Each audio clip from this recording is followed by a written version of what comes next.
Alright, so law of cosines. Let's take a look at some examples here for law of cosines. The first angle, or the first time you normally want to use law of cosines is when you have side angle side. So if you take a look at the one we have here, I'm looking at side angle side.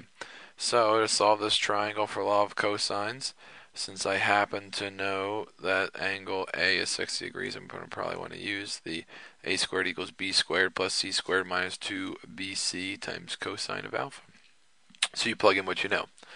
I know that B is 20. I know that C is 30. So there's 20 and 30, and I know that alpha is 60. So I can literally just plug all that in on one shot on my calculator. So I get about 700. So square root both sides. So I get that A is 26.46. Great. So now what I do is it's pointless to keep using law of cosines, but I'm just going to show you how you can do it continuously using law of cosines. If you wanted to, I would just use law of sines from here on out, but because you're looking for the other angles like angle B, I'm just going to show you if we were to use law of cosines again. I need angle B, so I plug everything in that I know. I now know that A is 26.46. I know that C is 30. I know that B is 20, so I plug in everything. So that's 400, that's 700, that's 900, that's negative 1587.6. So I can push those together to get 1600. I minus that over to the other side. Then I can divide both sides by negative 1587.6. So remember, to find the angle or to find B, you just do the inverse or negative. So it's cosine of negative 1. So cosine negative 1 of 0.75585788987, you get 40.9 degrees. So because you know two angles, 180 minus 60 minus 40.9, you end up getting 79.1 degrees. So we got another side angle side for you, except now it's dealing with 23 degrees and 40 minutes because we're dealing with minutes. So when I plug it in, the same as before, a squared equals b squared plus c squared minus 2bc times cosine of alpha. So a squared, which I don't know, that's 70 squared, that's 4.3 squared, minus 2 times 70 times 4.3 times cosine, and you can literally use a calculator, type it in, cosine of 23 degrees, 40 minutes. 4900, that's 18.49, all of that is I guess all of that is minus 551.369. Put it all together, you get about 4,367.12. You square root them, both sides, to get 66.0842. So we now know what that is. So I guess we're going to do B again, using law of cosines to find what that angle is. However, just keep in mind you could just use law of sines to figure it out if you wanted to.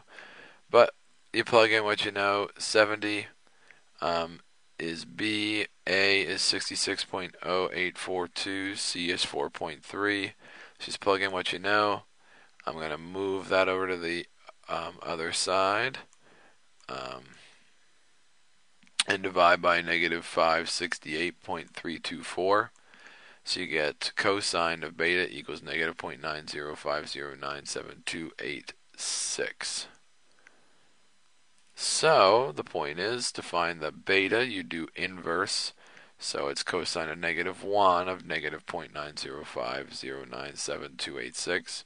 You get 154.836389 degrees. So we have to change that into from decimals to minutes. So it's 153 degrees. So you take the decimal, multiply it by 60.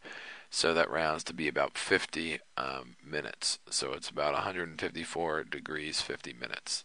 So to find that angle, I do 180 minus, because I remember a triangle has 180 degrees. I do 180 minus the two angles, 23 degrees, 40 minutes, and the 154 degrees, 50 minutes. And I figure out that that other angle is 1.5, which is an incredibly small angle, and which means you can barely do that.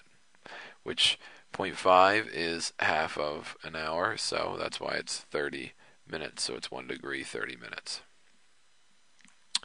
You can also do law of cosines when you have three sides and no angles. Okay, so when we're doing this one, you just fill in. I normally use the first one, the a squared equals b squared plus c squared minus 2bc times cosine of alpha, because it doesn't really matter. We don't have any angles anyway, so I fill in the 2, the 3, and the 4. So I get 25, I get minus a 24, and I get a 4 here. So I move the 25 over, so I get negative 21 equals negative 24 times cosine of alpha. Divide by negative 24 on both sides. So I get cosine of alpha equals 0.875. So, because I want to find the angle, that means I need to do inverse cosine, and inverse cosine is cosine to the negative 1. So I have cosine negative 1 of 0.875, which gives me 28.955. So I'm just going to do law of cosines again, but once again, I would just do law of sines normally. This is just me to show you law of cosines more, which is why I keep doing this over and over again. But anyway, I'm going to do B now to find out what beta is. So I put a 3 in there, put a 2 in there, put a 4 in there for the matching sides. That's a 9. That gives me 20. That gives me negative 16. I minus 20 to both sides. So I get negative 11. Divide by negative 16. So I get 0.6875 equals cosine of beta. So like I said before, inverse cosine, because you want to find the angle B. So that's cosine of negative 1 of 0.6875. So you get 46.567.